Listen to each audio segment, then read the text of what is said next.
இன்னைக்கு நம்ம பார்க்க போகிறது எக் மயோ சாண்ட்விச். இதுக்கு நம்ம ஃபஸ்ட்டு பன் எடுத்துக்கலாம்.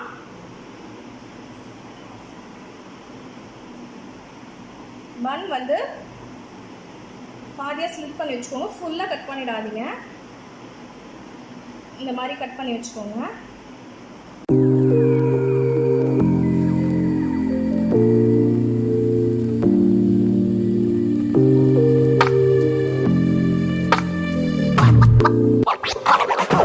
ரெண்டு எக் பாயில் பண்ணி வச்சுருக்கேன், அதை ஆட் பண்ணிக்கிறேன்.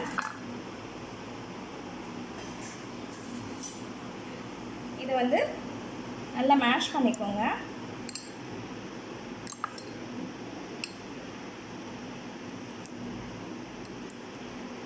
கண்டிப்பாக நம்ம குட்டீஸ்க்குலாம் இந்த டிஷ் கண்டிப்பாக பிடிக்கும். நார்மல் எக் ஆம்லேட் போட்டு சாண்ட்விச் கொடுக்குறது, டோஸ்ட் கொடுக்குறது, இதை கொடுத்து பாருங்கள். நிச்சயமாக டிஃப்ரெண்ட்டாக ஒரு பிரேக்ஃபாஸ்ட் இருக்கும் காலையில் நேரத்தில். ஹெல்த்தியாகவும் இருக்கும். இதை ஸ்நாக்ஸ்க்கும் கொடுக்கலாம். ரொம்ப மேஷ் ஆக வேண்டாம். ஆக்சுவலாக அந்த எல்லோ ஃபுல்லாக மேஷ் ஆகிடும், ஒயிட் வந்து இந்த மாதிரி ஸ்க்ரம்பிள் மாதிரி நிற்கும்.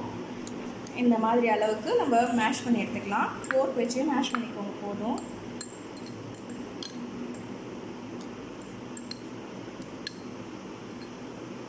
இது ஹோம்மேட் மயோனைஸ் தான். இந்த மயோனைஸோட ரெசிபியை இந்த வீடியோ லிங்கோட டிஸ்கிரிப்ஷனில் போஸ்ட் பண்ணுறேன், கண்டிப்பாக பாருங்கள். அளவு ஒன்றும் இல்லை, நம்மளோட ஆப்ஷன் தான். பசங்களுக்கு மயோனைஸ் பிடிச்சதுன்னா ஜாஸ்தியாக கூட கலந்துக்கலாம். நான் ஒரு 3 டீஸ்பூன் கலந்துருக்கேன்.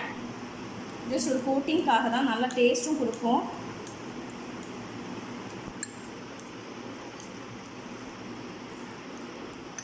அவங்க காரத்துக்கு ஏற்ற மாதிரி கொஞ்சம் பெப்பர் ஆட் பண்ணிக்கலாம். விருப்பப்பட்டவங்க பெரியவங்க சாப்பிட்ற மாதிரி இருந்தால் க்ரீன் சில்லிஸ், ஆனியன்லாம் கூட பொடியாக அரைச்சி போட்டுக்கலாம். நான் குழந்தைங்களுக்குன்றதுனால பெப்பரும் சால்ட்டும் கம்மியாக ஆட் பண்ணுறேன். ஆல்ரெடி மயோனைஸில் கொஞ்சம் சால்ட் இருக்கும், அதனால் கொஞ்சம் கம்மியாகவே ஆட் பண்ணிக்கோங்க.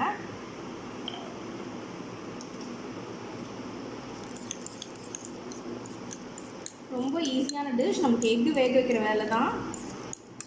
பசங்களுக்கு ஸ்நாக்ஸ் டைம் ஈஸியாக பசிக்குதுன்னா உடனே கூட செஞ்சு கொடுத்துடலாம். வீட்டில் எல்லாமே இருக்கிற பொருள் தான். பன்னு கையில் இருந்துச்சு, இல்லை பன் இல்லை அப்படிங்கிற பட்சத்தை நம்ம வந்து ப்ரெட் வச்சு கூட செஞ்சு கொடுத்துக்கலாம்.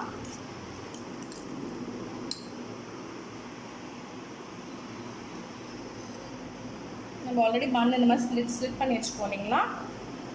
இதில் இந்த ஸ்ப்ரெட்டை எடுத்து கொஞ்சம் ஸ்ப்ரெட் பண்ணி விட்டுட்டு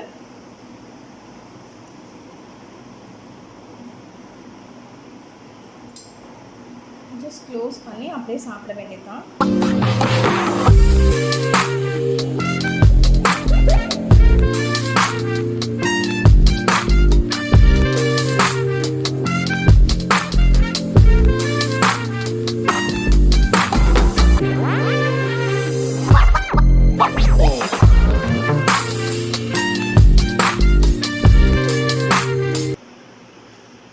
கண்டிப்பாக இந்த டிஷ் ட்ரை பண்ணுங்கள், உங்கள் ஃப்ரெண்ட்ஸ்க்கும் ஷேர் பண்ணுங்கள், எனக்கு கமெண்ட் பண்ணுங்கள். இந்த மாதிரி டிஃப்ரெண்ட் டிஷ்ஷஸ், ஈஸியான டிஷ்ஷஸ்லாம் கண்டிப்பாக போஸ்ட் பண்ணுறேன்.